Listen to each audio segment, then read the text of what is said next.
पिछले वीडियो में आपने सुना कि सन 65 की जंग लड़कर दोनों तरफ के लोग पछता रहे हैं, लेकिन नफरत को भरने नहीं दिया जाता और बढ़ाया जाता है। बांग्लादेश में उथल पथल, दिन रात हड़तालों और मुहाजिरों से तंग आकर याया खान को पाकिस्तान में आम चुनाव कराने पड़े।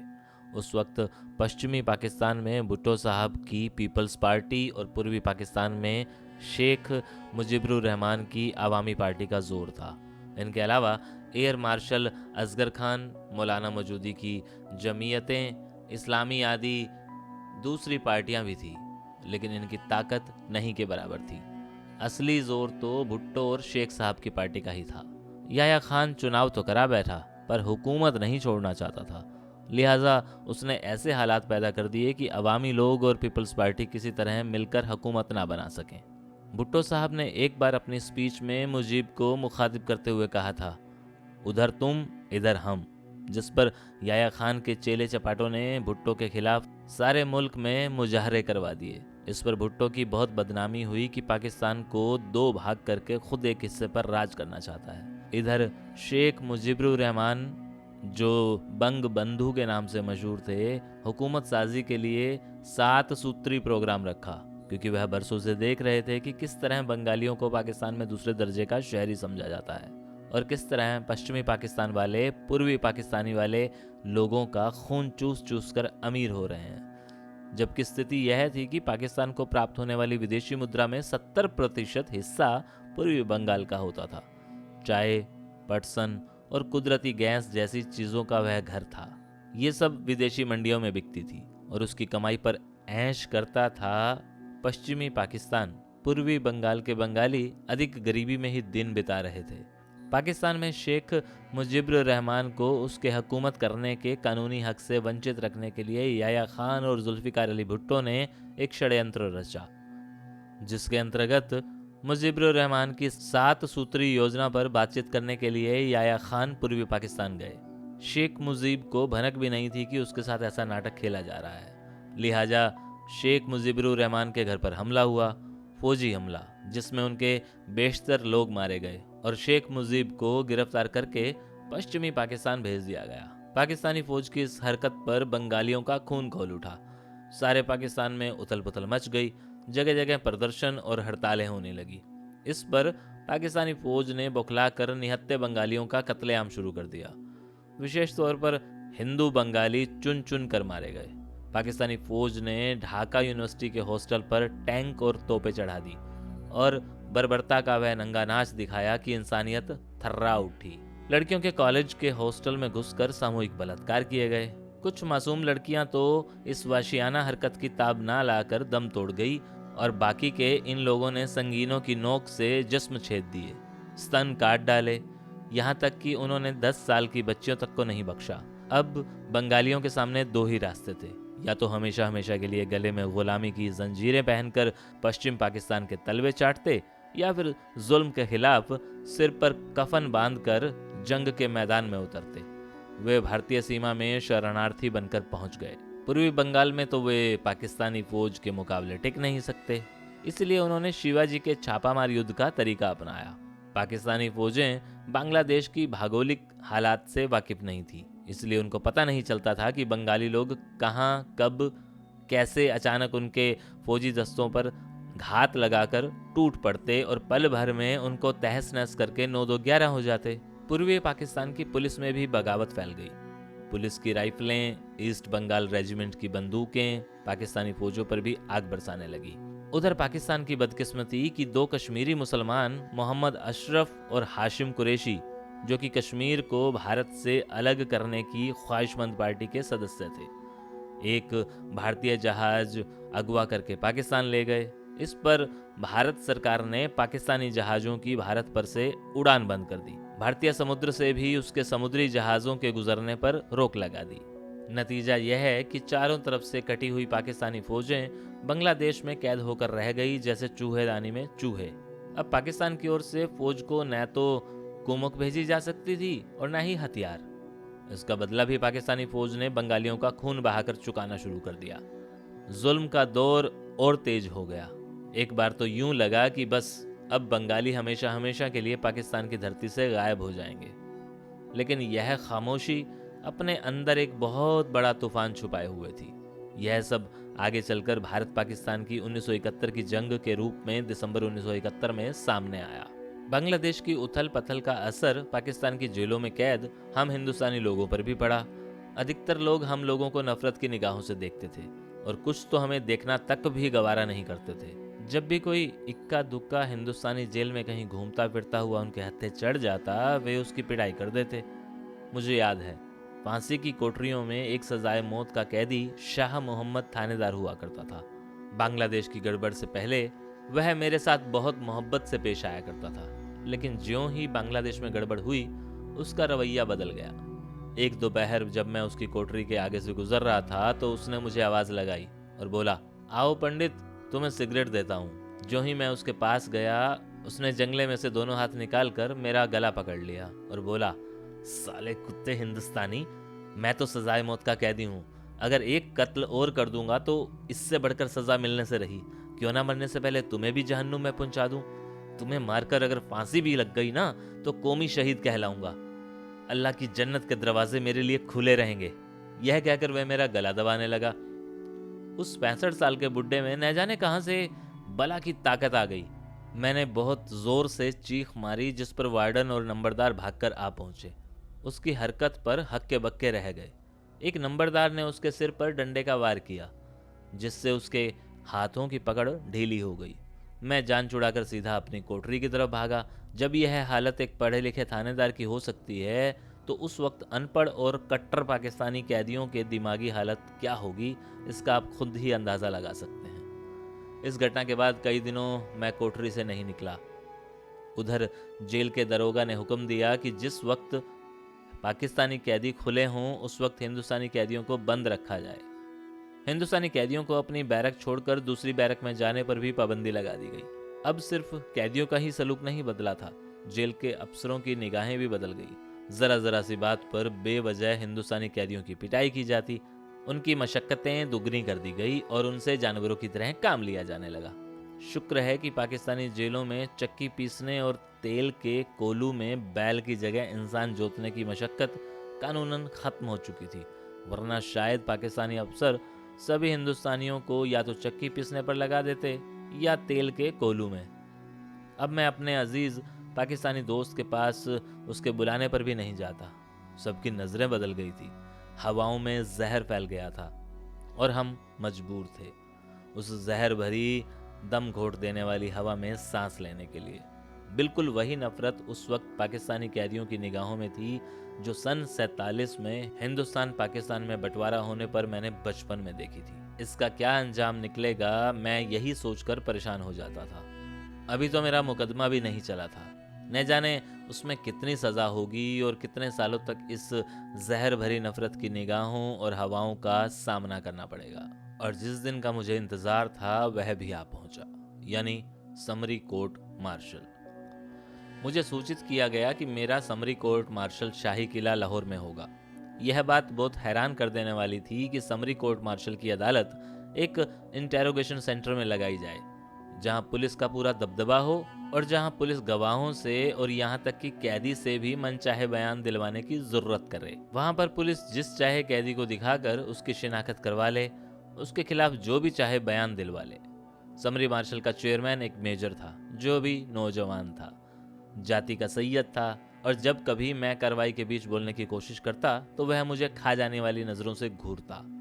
पहले दिन अदालती कार्रवाई के लिए मुझे शाही किले में ले जाया गया तो मुझे वहां सारा दिन बैठाकर वापस भेज दिया गया। बतलाया गया कि आज समरी कोर्ट मार्शल के चेयरमैन मेजर साहब आए ही नहीं। हकीकत में यह पुलिस का हथकंडा था ताकि वे मुझे अपने गवाहों को दिखा सकें और उनको पक्का कर सकें, जिससे वे अदालत में मेरी सही पहचान कर लें।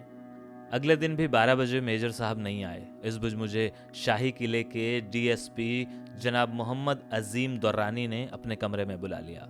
वहीं पर फर्स्ट क्लास के मजिस्ट्रेट सैयद मिर्जा जावेद दस्तागीर भी आ पहुंचे। मैं समझ गया कि आज उनको भी मेरे खिलाफ गवाही देनी है।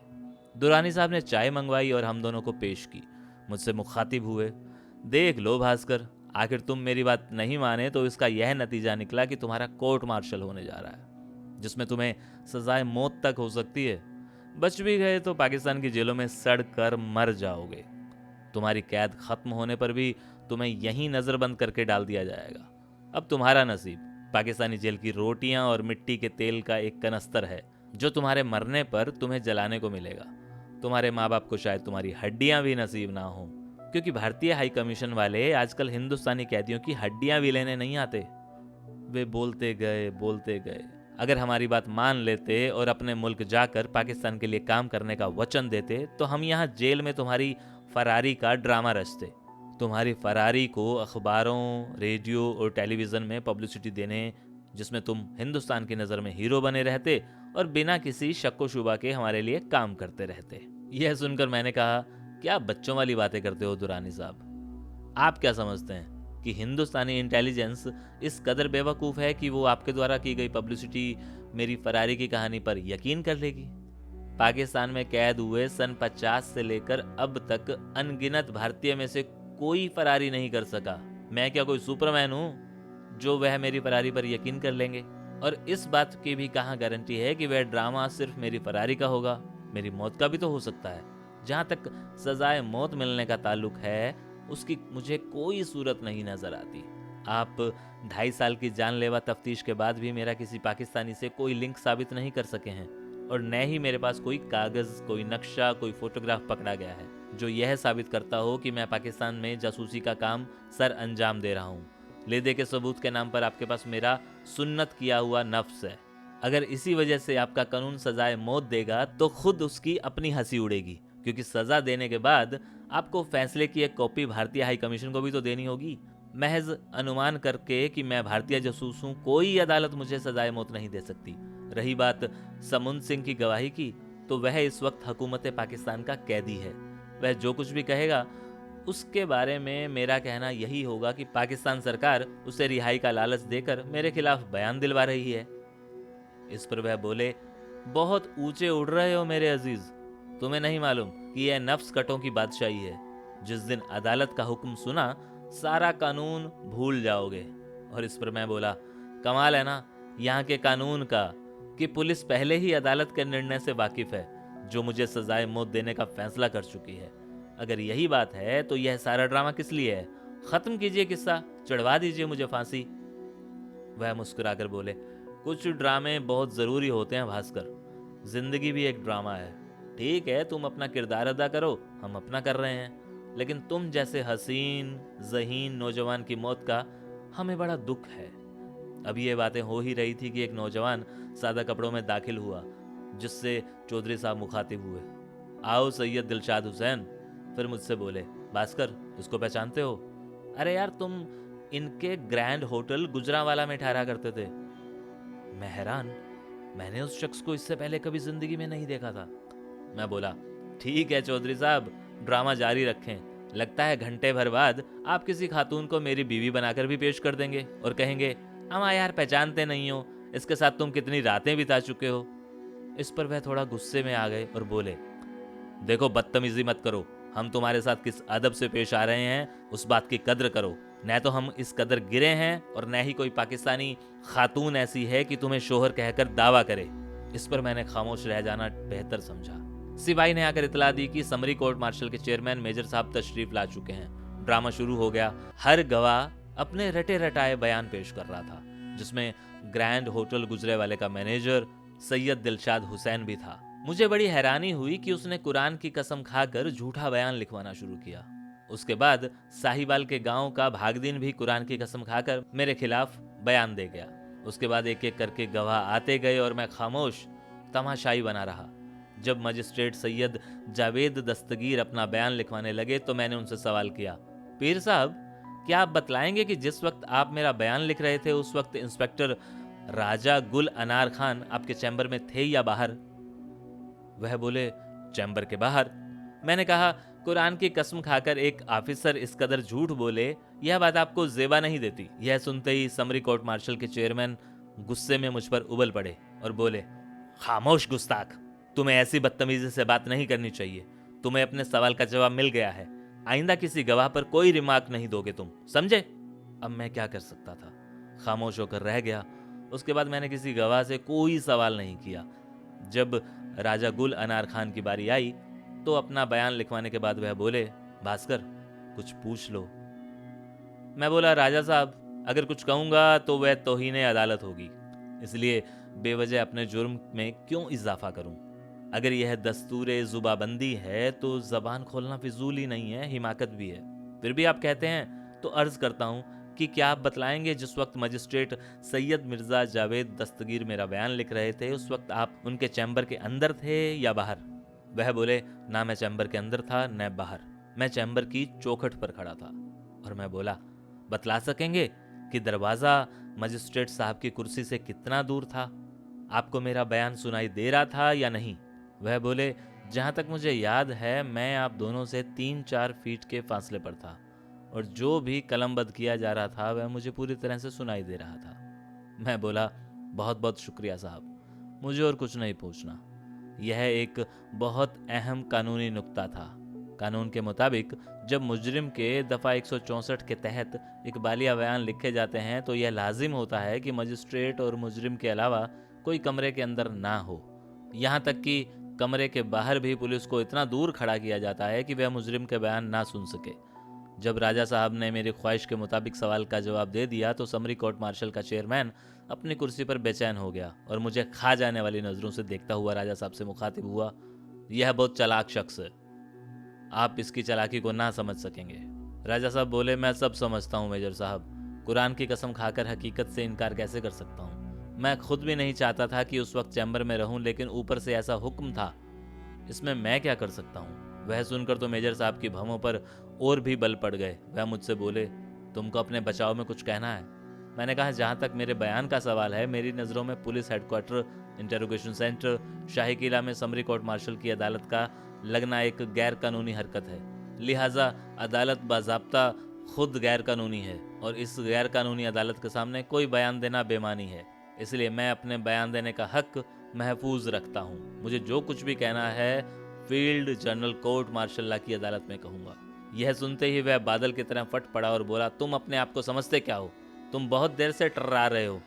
मैं चाहूँ तो अभी तुम्हें तौहीने अदालत के जुर्म में कोड़े लगवा सकता हूँ, लेकिन मरने वालों पर रहम करना चाहिए। गवाहों के बयानात सुनने के बाद मैं इस नतीजे पर पहुंचा हूं कि तुम पाकिस्तान की सलामती के लिए एक संगीन खतरा हो। लिहाजा मैं तुम्हारे लिए सजाए मौत की सिफारिश करता हूं और देखूंगा फील्ड जनरल कोर्ट मार्शल की अदालत तुम्हें किस तरह माफ़ करती है।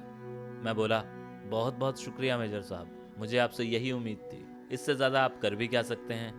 रही बात मौत से खौफजदा होकर होशो हवास खोने की, तो एक बात ध्यान में रखें कि मौत से खौफजदा होने वाले कभी संगीनों की छांव में बॉर्डर क्रॉस करके दुश्मन की सफ़ों में नहीं घुमा करते। सदर अदालत की मुलजिम से यह तल्ख जुबानी किसी तरह भी जेब नहीं देती और न ही कानून इसकी इजाज़त देता है। मेरे इस जुमले पर वह कट कर रह गया और मैं इसे खुदा हाफिज कहकर अदालत के कमरे से बाहर आ गया।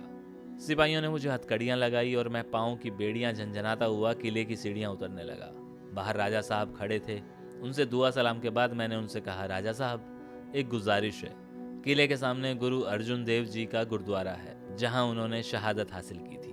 मैं वहाँ सजदा करना चाहता हूँ। बराए करम गारद को कह दें कि वह रास्ते में मुझे इसकी इजाज़त दे दे। वह बोले, भास्कर कानूनन इसकी इजाज़त नहीं है, फिर भी मैं गारद से कह देता हूँ। और बोले, मैं तुम्हारे लिए और क्या कर सकता हूँ। मैं बोला, बहुत बहुत शुक्रिया राजा साहब, आपके एहसान किस ज़बान से कहूँ। आपने अदालत में सच बोलकर मुझ पर पहले ही बहुत बड़ा एहसान किया है। वह बोले, इसमें एहसान की कोई बात नहीं है, वह मेरा फ़र्ज़ था। मैं सच्चा मुसलमान हूँ और कुरान की कसम खाकर झूठ तो नहीं बोल सकता। अच्छा, खुदा हाफिज। यह कहकर वे चल दी और मैं बड़ी देर तक भीगी आंखों से इस आदमी को देखता रहा जिसे लोग शाही किले का जल्लाद कहते थे। गारद के हवलदार ने मुझे चलने को कहा। शाही किले से निकलते ही बिल्कुल सामने गुरु अर्जुन देव जी का गुरुद्वारा है जिसकी नई सिरे से तामीर हो रही थी। गुरुद्वारे की ड्योढ़ी में पहुंचकर हवलदार ने मेरे हाथ से हथकड़ी खुलवा दी और बोला, अजीज जाओ सजदा कर लो। पाँव में बेड़ियां लगी हुई थी। उनको झंझनाता हुआ मैं बड़े अदब के साथ गुरुद्वारे में दाखिल हुआ। यह वो जगह थी जहां गुरु अर्जुन देव जी के सिर पर भुनी हुई गरम रेत डालकर उनको शहीद किया गया। मेरी जेब में 1 रुपया था जो मैंने जेल से चलते हुए किसी पाकिस्तानी कैदी से मांगा था। भेंट चढ़ाकर मैंने सजदा किया और उस वक्त गुरु गोविंद सिंह जी की ही पंक्तियां मेरे कानों में गूंज उठी। जी तू मेरे नाल हैं तां केहा मुँह छंदा, तुद सब कुछ मैनू सौंपया जां तेरा बंदा। जब तू मेरे साथ है तो किसी प्रकार का मोह और शंका करने की क्या जरूरत है। तूने सब कुछ मेरे हवाले किया है, मैं तेरा प्रतिनिधि हूँ। इस ख्याल से ही मैंने एक रूहानी ताकत खुद के अंदर महसूस की। मुकदमे की सजा का खौफ न जाने कहाँ उड़ गया। इसके बाद तांगे में बैठकर कोट लखपत जेल पहुंच गए, जहां आकर मैंने घर वालों को पत्र लिखा कि बहुत जल्द मुझ पर मुकदमा चलने वाला है, आप मेरे लिए प्रार्थना करें। मैं समरी कोर्ट मार्शल और सजाए मौत की सिफारिश की बात बिल्कुल गोल कर गया। मैं नहीं चाहता था कि घर वाले परेशान हों, लेकिन फिर भी जैसा कि बाद में पता चला, यह खबर अखबार और रेडियो के जरिए उन तक पहुंच गई। वे तो यही समझे बैठे थे कि मुझे फांसी लगने का हुक्म दे दिया गया है। यह खबर सुनकर मुझ इकलौते बेटे के माँ बाप और बेसहारा बीवी पर क्या गुजरी होगी, इसकी सिर्फ कल्पना ही की जा सकती है। और अगले वीडियो में फील्ड जनरल कोर्ट मार्शल। तब तक इस वीडियो को उन लोगों को सुनाइए जिनको अब तक इसका इंतजार था। शुक्रिया।